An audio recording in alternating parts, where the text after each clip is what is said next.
ప్రభువును రక్షకుడైన యేసుక్రీస్తు వారి నామములో ఈ మాటలు వింటున్న మీ అందరికీ నా యొక్క హృదయపూర్వక వందనాలు. ఈరోజు నా కోసం ఆత్మీయ కార్యక్రమానికి మిమ్మల్ని అందరినీ ప్రేమపూర్వకంగా ఆహ్వానిస్తా ఉన్నాను. చిన్న ప్రార్థన చేసుకుని వాక్యాన్ని ధ్యానం చేద్దాం. పరిశుద్ధుడా, ప్రేమగల తండ్రి, గొప్ప దేవుడా, కనికరము గల దేవ, కృపగల దేవా, నీకు వందనాలు. ఈ సమయంలో నీ మాటలు వినటానికి ఆశ కలిగి ఉంటుండగా నీ వాక్యం ద్వారా మా అందరితో మాట్లాడమని యేసు నామంలో ప్రార్థిస్తున్నాము తండ్రి. ఆమేన్. రోమీయులకు రాసిన పత్రిక 8వ అధ్యాయము 3వ వచనము. దేవుడు మన పక్షమునుండగా మనకు విరోధి ఎవడు? మన పక్షముగా ఎవరు ఉండాలి అంటే మన దేవుడు మన పక్షముగా ఉండాలి. మన ప్రభువు మన పక్షముగా ఉండాలి. మనము ఆరాధిస్తున్నటువంటి దేవుడు మన పక్షముగా ఉండాలి. అయితే ఈ లోకములో శరీరానుసారంగా జీవిస్తున్నటువంటి మనము అనేక సందర్భాలలో మన పక్షమున ఎవరు ఉంటే బాగున్ను అనుకుంటామో అని చూసినట్లయితే మన పక్కన మనుష్యులు ఉంటే బాగున్ను అని ఆశపడతా ఉంటాం. పలానా అధికారి నా పక్షముగా ఉంటే బాగున్ను. మన ఉద్యోగం చేసేటువంటి పరిస్థితుల్లో మన కొలీగ్స్ నా పక్షముగా ఉంటే బాగున్ను. లేదంటే మన బంధువులు మన పక్షముగా ఉంటే బాగున్ను.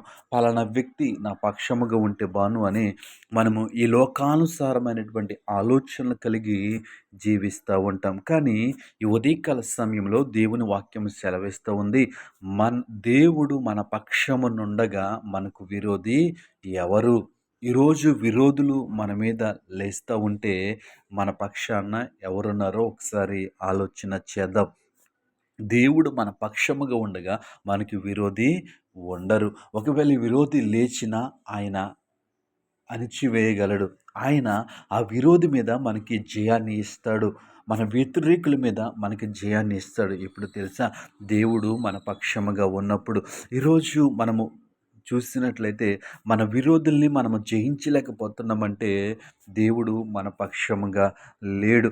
మనము దేవుని పక్షముగా లేము అని వాక్యాన్ని బట్టి మనము గ్రహించగలము. ఎందుకు అనగా దేవుని వాక్యం సెలవిస్తూ ఉంది, దేవుడు మన పక్షమునుండగా మనకు విరోధి ఎవరు? ఈరోజు నీ పక్షాన నా పక్షాన ఎవరున్నారు? ఎవరుంటే బాగుండనుకుంటున్నాం మనం? మనకి నచ్చిన వారు, మనతో మనతో సమానమైనటువంటి వారు ఉంటే బాగుండని ఆలోచన చేస్తూ ఉన్నవేమో. కానీ మన పక్షముగా ఎవరుండాలి? దేవుడు ఉండాలి. ఆ యొక్క ఇశ్రాయేలు ప్రజలు ఆ యొక్క యుద్ధ భూమిలో ఉన్నప్పుడు గొల్యాతు ఒకవైపు ఉండి ఆ యొక్క విరోధి లేచి, ఆ గొల్యాతు అనే విరోధి లేచి ఇశ్రాయేలు ప్రజల మీద యుద్ధం ప్రకటిస్తూ ఉన్నప్పుడు దావీదు లేచాడు. దావీదుకి దేవుడు తోడుగా ఉన్నాడు కాబట్టి, దావీదుకి దావీదు పక్షాన దేవుడు ఉన్నాడు కాబట్టి ఆ యొక్క గొల్యాతును జయించగలిగాడు. దేవునామానికి మహిమ కలుగును గాక. ఈరోజు మనకు విరోధి అయినటువంటి వ్యక్తిని మనము జయించాలి అంటే మన పక్షాన దేవుడు ఉండాలి. దేవునామానికి మహిమ కలుగును గాక. దేవుడు మన పక్షాన ఉన్నప్పుడు, మనము దేవుని పక్షాన ఉన్నప్పుడు ప్రతి విరోధిని కూడా మనము జయించగలము. ఈరోజు నీ జీవితంలో, నా జీవితంలో ఉన్నటువంటి దేవునికి వ్యతిరేకమైనటువంటి విరోధులు ఎవరు?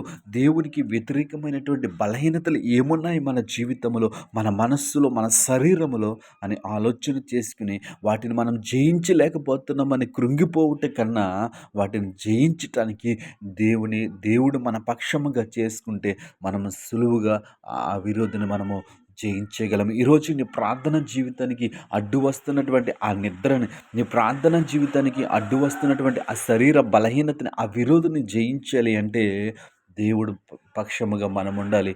మన పక్షముగా దేవుడు ఉండాలి. ఈరోజు ఏ విరోధిని చూసి నువ్వు భయపడతావు? నీ భవిష్యత్తు చూసి నువ్వు భయపడుతూ ఉన్నవా? నీ నీ యొక్క గమ్యాన్ని చూసి నువ్వు భయపడుతూ ఉన్నవా? ఈరోజు దేవుడు మన పక్షముగా ఉంటే మనకి విరోధి ఎవడు? అవును, ఇశ్రాయేలీయులందరూ భయపడుతూ ఉన్నారు. కానీ దేవుడు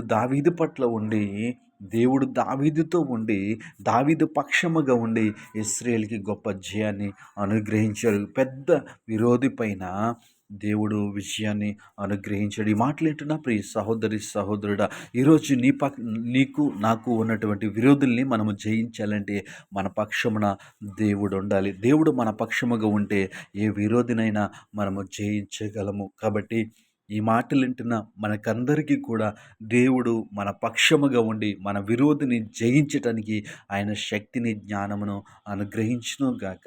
ఆమేన్.